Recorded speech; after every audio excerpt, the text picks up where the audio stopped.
Porirua Harbour, once fed by meandering streams, replaced by drains, pipes and concrete.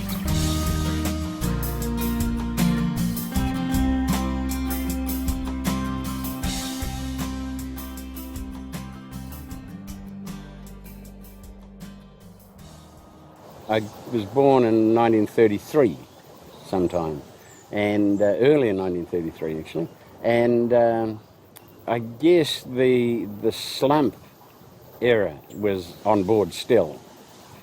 During that period, I don't think any of us went hungry. I guess the eeling, that was a food choice, and it does relate to the harbour because it's the stream that feeds into the harbour. You'd really get down in the water and you'd feel in the banks. How we knew there would be an eel in that bank, I don't know, but we did. And you'd feel a hole, so you'd work your way up the hole and you'd feel an eel.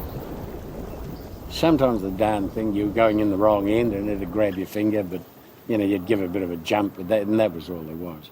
But then, so you could reach in with a short hook and gaff it and pull it out, and it didn't matter how much that eel twisted and turned, you were free, and you could flip it onto the bank, and generally the flip on the bank would stun the eel, and you could take the eel out and someone else would put it in a bag or something like that.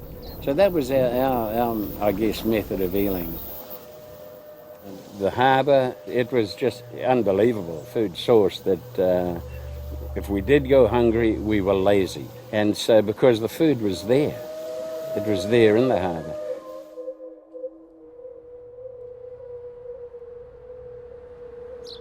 So here we are, we're outside Pātaka, at the end of Norrie Street.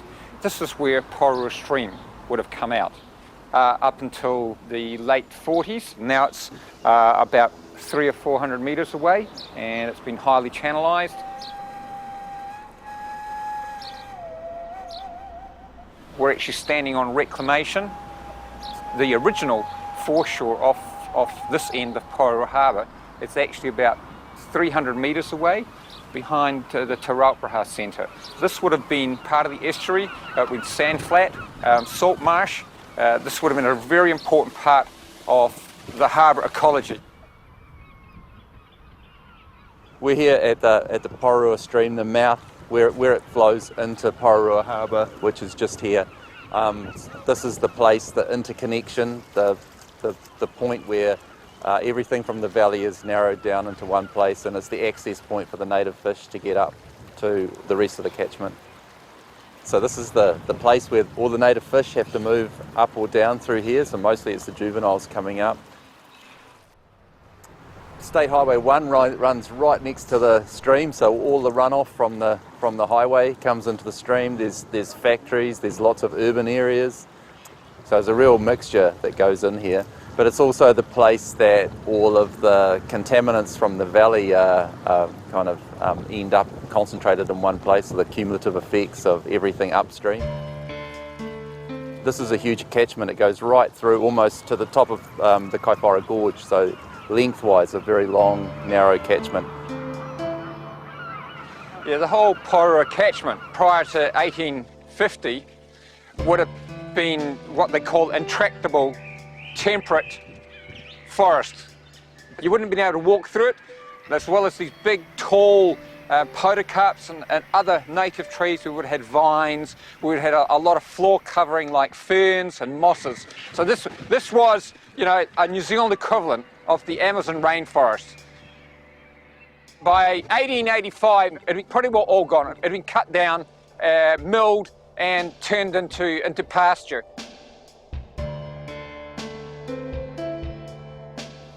We're a couple of kilometres up from the estuary now, from the mouth of the river. It's stop banked, so it's forced into this channel here, and that has major changes to how the river behaves.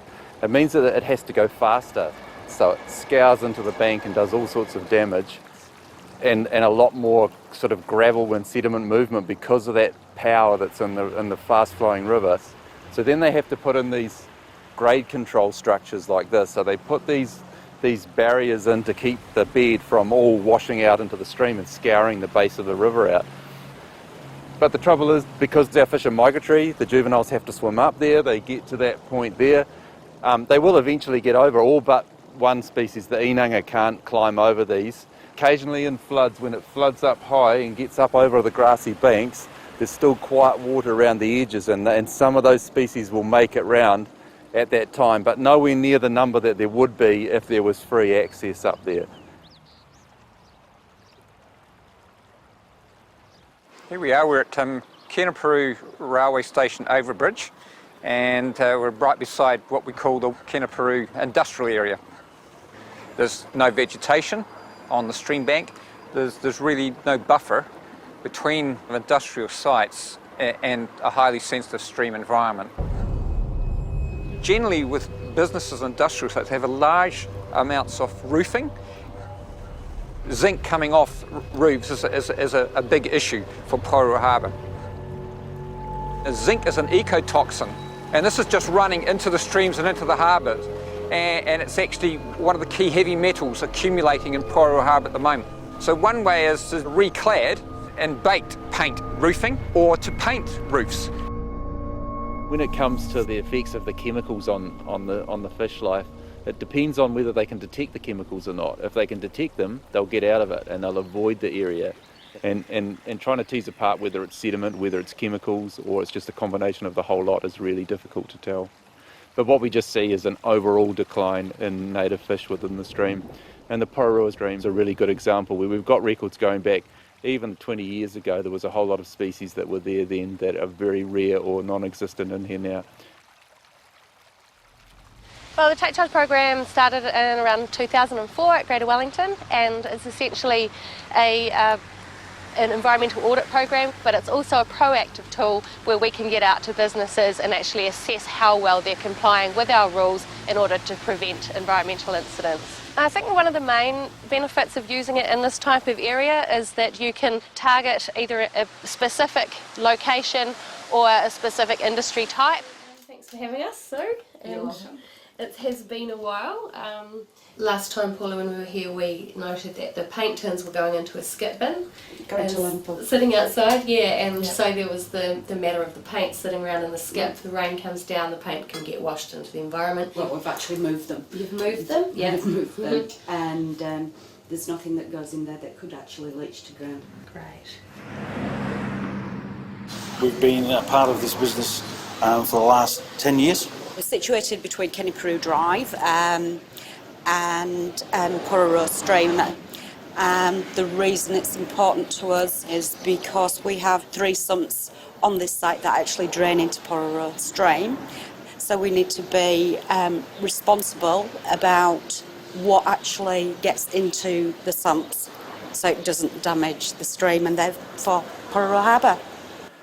The sort of changes we'd like to see in this area, I think, are in terms of raising people's awareness about the connectivity of the stormwater network on their property to the receiving environment, which is essentially the Porirua stream and its tributaries, because the stormwater is always going to drain to the nearest watercourse, which is going to end up in the harbour.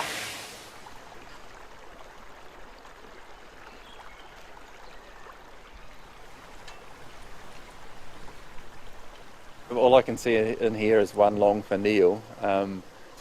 So he's maybe 3 years old, 2 or 3 years old. He's had to swim where we've been today, up through the Porirua estuary, up into the Porirua stream and into this tributary here, Stebbing Stream. And what he's trying to do is find habitat upstream, but he's going to come up and another 50 metres he's going to hit this dam and he ain't going anywhere. So this is Stebbing's Dam. I can't really explain what it's here for. It's some sort of flood control, but it seems to be an overkill.